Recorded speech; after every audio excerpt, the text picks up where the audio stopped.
Abavubuka abawerera ddala bajjumbidde empeereza ey'obwereere ey'okukomolebwa kw'abasajja eyabateereddwawo abakulembeze baabwe ku ddwaliro lya Mayuge Health Center 3 okutumbula embeera y'obulamu bwabwe. Wakati mu kukomolebwa kw'abasajja okw'obwereere, abakazi n'abasajja basomeseddwa ku nkola eya kizaalaggumba ebikwatagana akawuka akaleeta mukenenya ssaako n'okwekebeza omusaayi okutumbula embeera y'obulamu bwabwe.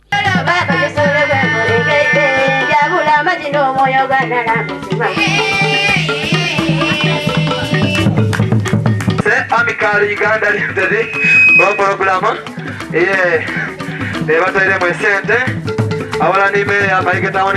Omukwanaganya w'emirimu mu kibiina kya Amical ate nga ye Town Clerk wa disitulikiti y'e Mayuge alaze essanyu olw'engeri abantu gye bajjumbiddemu empeereza eno ebaleeteddwa. Aye guno omukolo tuli kugwa safe male circumcision ni elimination of mother to child infection eya AIDS. Abantu baidumbire ino omukolo, abantu bali kuba circumcisinga era abantu be bakasala ni line ekaali mpanvu.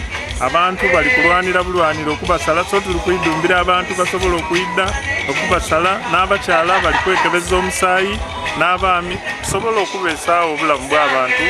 Agamba nti abasajja abasoba mu 30 be bakomoleddwa ku lunaku olusoose era ng'omuwendo gusuubirwa okweyongerako gye banaamalira. Akulira eddwaliro lya Mayuge Patrick Mwima ategeezezza nti ng'oggyeko okukomolebwa kw'ekikungo kuno okuteereddwawo, abasajja mu bitundu bino babadde tebajjumbira nnyo okukomolebwa. Soma Frederick yakusakidde eggulire lino ku Lwabukedde TV.